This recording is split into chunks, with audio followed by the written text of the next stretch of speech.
Listen to me. The walls are closing in on the globalist architects of chaos, and I have the white papers right here to prove it. I'm Ray Miller, the tip of the spear in the war for your mind. And I'm Diane Albright, the mama bear who has officially had enough of the lunacy. Put down the Chardonnay and pick up the truth, people. Folks, I'm Josh Cohen. I'm here to provide the logical scaffolding for this conversation, because quite frankly, the spreadsheets don't lie. And I'm Ashley Thorne. The world is a battlefield, and if you're not wearing a helmet, you're already losing.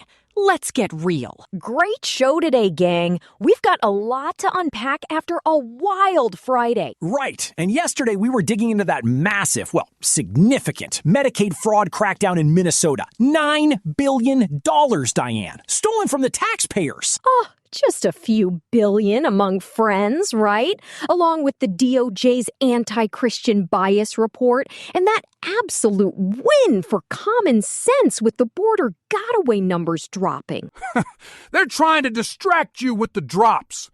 They want you looking at the one hole in the bucket while the other 10 are pouring out.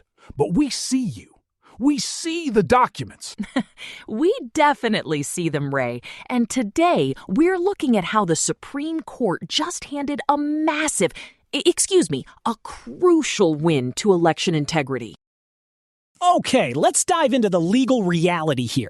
On April 29th, the Supreme Court handed down a 6-3 decision in Louisiana v. Callier. This is arguably the most significant shift in voting rights law we've seen in a decade. It's about time. The left has been using the Voting Rights Act like a gerrymandering cheat code for years. Exactly. The court ruled that the VRA cannot be used to force states to create majority-minority districts if race is the predominant factor. That violates the 14th Amendment's Equal Protection Clause. You can't fight past discrimination by engaging in present-day racial engineering.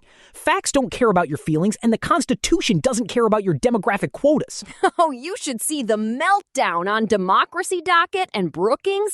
They're acting like the sky is falling because states can actually draw maps that make geographical sense instead of looking like a Rorschach test designed by a social justice warrior. It's the maps, Diane. They use the maps to funnel the energy.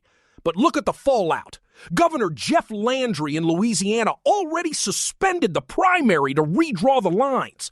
Florida just approved a map that could net Republicans 4 more seats. 4 seats in Florida? That's going to make Hakeem Jeffries' head spin. And it's not just Florida. Alabama and Mississippi have special sessions starting Monday. They're tossing out the maps that lower courts tried to force on them. This is a return to a colorblind standard, which is what the law actually requires. But they're still pushing the non-citizens. I have the white papers on the Save America Act. They're fighting it in Congress because they need those illegal votes to offset the people waking up to the cyborg agenda. Ray, honey, I don't know about cyborgs, but I do know about the SAVE Act. It's common sense. You have to prove you're a citizen to vote. Why is that even a debate? Well, let's assume, for the sake of argument, that you're a radical progressive. You'd argue that asking for an ID is voter suppression. But if my wife, who is a doctor, by the way, needs to see your ID before she prescribes you medication, why shouldn't the state need it before you pick the leader of the free world? Because they don't want a fair fight, Josh. They want a rigged game. Life is hard. Get a helmet, right? Well, the helmet in this case is the SAVE Act. Without it, the fair maps battle is just moving the deck chairs on the Titanic. Speaking of the Titanic, have you seen the fiscal icebergs hitting our cities? According to the latest reports from the Center for Immigration Studies, we are at a total breaking point. Breaking point? It's a controlled demolition. Denver has spent $356 million in 2 years on illegal immigrants. New York and Chicago are gutting services for actual citizens to pay for hotel rooms for people who shouldn't be here in the first place? But Diane, don't you care about the humanity of it all?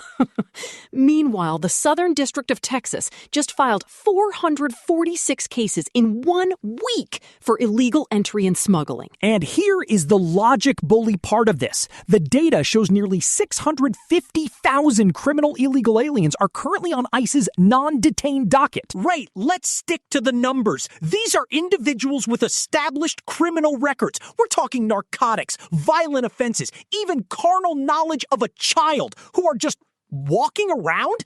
They have court dates scheduled years into the future. It's a systemic failure of the highest order. It's an insult to every mother in this country. We're told there's no money for school safety or better parks, but Mayor Adams in New York is touting lower cost estimates for sheltering migrants? Lower compared to what? The bankruptcy of the city? Exactly. It's cheaper to keep them, as some of these outlets are reporting. No, it's cheaper to deport them. It's free to not let them in. That's the reality check. They want the chaos. They want the crime.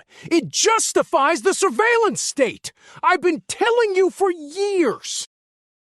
Okay, let's pivot to something actually productive. President Trump is officially ending the trade truce with the European Union. This is what I love to see. Strength. On Friday, he announced he's hiking tariffs on EU cars and trucks from 15% to 25%. Oh, Brussels is going to have a heart attack. Well, they earned it. They haven't complied with the Turnberry deal from last summer. They're still blocking U.S. agricultural access. So the president is doing what he does best, using leverage. He posted on Truth Social that $100 billion is being invested in U.S. auto plants right now. We want those plants staffed with American workers, not German ones. It's the America First doctrine in action. If you won't buy our corn, we're going to tax your Mercedes. It's simple. It's brutal. And it works. And he's pulling the troops out of Germany. Finally! Why are we paying to protect people who hate us and trade against us? I'm telling you, the documents show the EU has been a front for the globalist takeover since the 90s. Well, I don't know about that, Ray, but I do know about the report that just came out regarding anti-Christian discrimination under the previous administration. 500 pages of evidence that the DOJ was targeting pro-life centers. While at the same time, the Supreme Court just unanimously upheld the rights of a Christian pro-life center. The tide is turning, gang. We're actually seeing a defense of traditional American values in the middle of all this trade talk. It's a holistic approach. Protect the border, protect the economy, protect the faith. It's a return to sovereign sanity. Hey, before we move on to the madness of May Day, a quick note from our sponsor. Real independence isn't free. This entire network, from this show to our flagship, The Neural Daily, exists because one man, Eric Christensen, decided to build it himself. He didn't ask for a government grant. He invested his own capital and technical expertise to architect a media platform that respects your intelligence. If you value that kind of meritocratic building, back it up.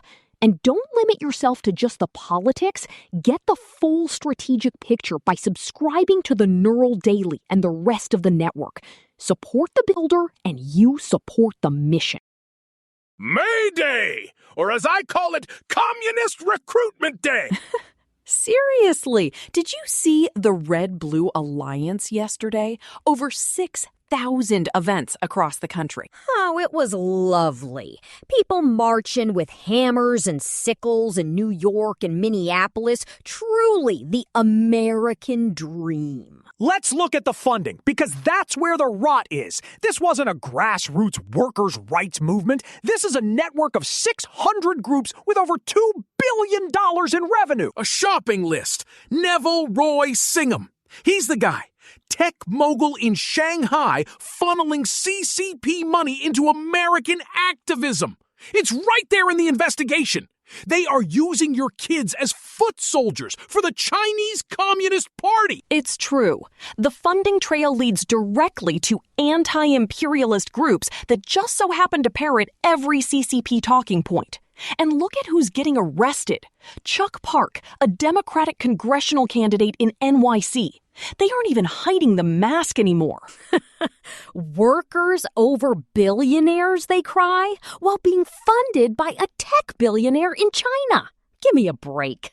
These kids in the universities have no idea they're being used as puppets for a foreign regime. And that leads us to the billions in foreign funds flowing into U.S. universities. The Trump administration is finally flabbing this. We've allowed hostile actors to buy seats at the table of our most elite institutions for decades. It's not just institutional rot, it's a national security threat. Which is why people are finally waking up.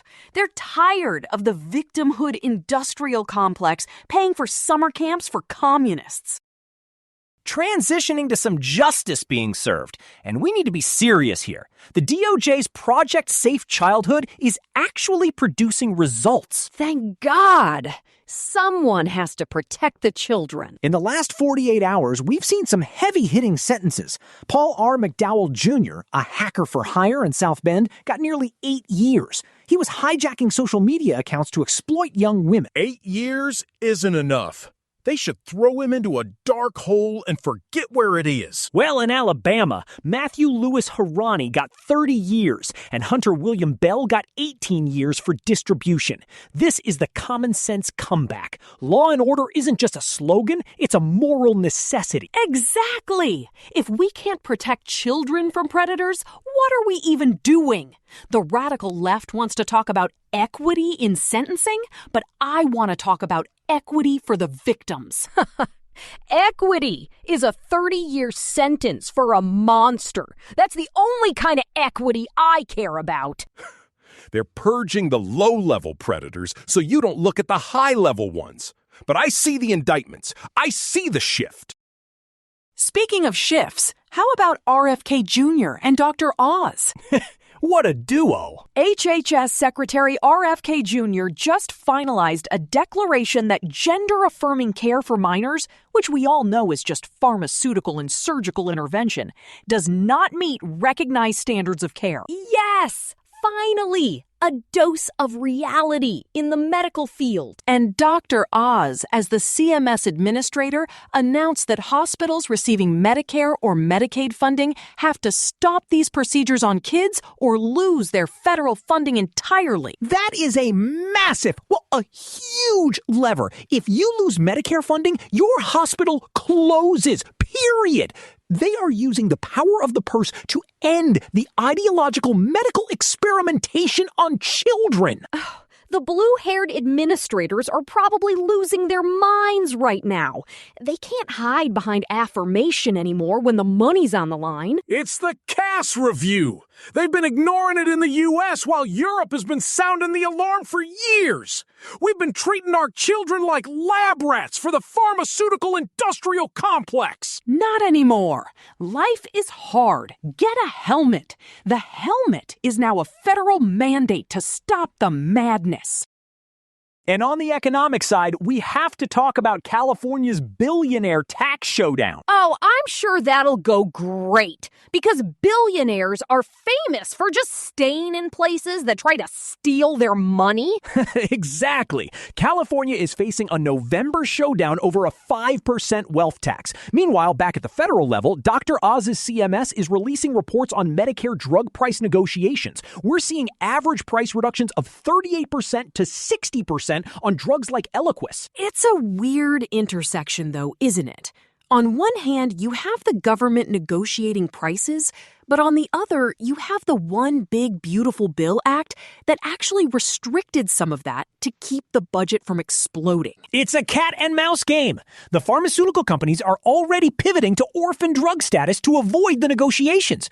But at least there's a conversation about the actual costs for seniors, rather than just writing blank checks. They want you dependent on the state for your meds. That's why I take my Super Male Vitality bone broth. I don't need their negotiated poison. We know, Ray. We know. Okay, last story before we get out of here. The Met Gala is on Monday. Spare me. The theme is costume art, and they feature these mirrored figures intended to foster connection and shared understanding. Empathy for who? The people paying $75,000 for a ticket? Interestingly, Jeff Bezos and Lauren Sanchez are the honorary chairs. So while the theme is empathy, the sponsorship is ultra-wealthy tech dominance. It's a Hunger Games simulation. They're rubbing it in your faces. Bezos is at the top of the pyramid, staring down at you from a mirrored face mannequin. Even Mayor Mamdani is skipping it, and some celebrities are calling it a farce. It's the ultimate disconnect. While people are struggling to buy eggs, the elites are dressing up in empathy costumes. I'm sure that'll solve everything. I'll take the MLB stats over the Met Gala any day. Robot umpires are bringing more common sense to the world than the entire fashion industry. Logic in sports. What a concept. They hate you. They want you to eat the bugs and watch the fashion show while they redraw your maps. Get your tactical bath salts, people. The war is here. In summary, the Supreme Court protected your vote, the DOJ is hunting predators, and the administration is finally putting American workers over European car companies. Logic wins again. My wife, who is a doctor, always says that a healthy society needs a strong foundation, and today we saw a few more bricks laid. Mama Bear is happy today. We're fighting for the kids and the country. Life is hard. Get a helmet. See you next time. The truth is out there. Don't let the vampires win.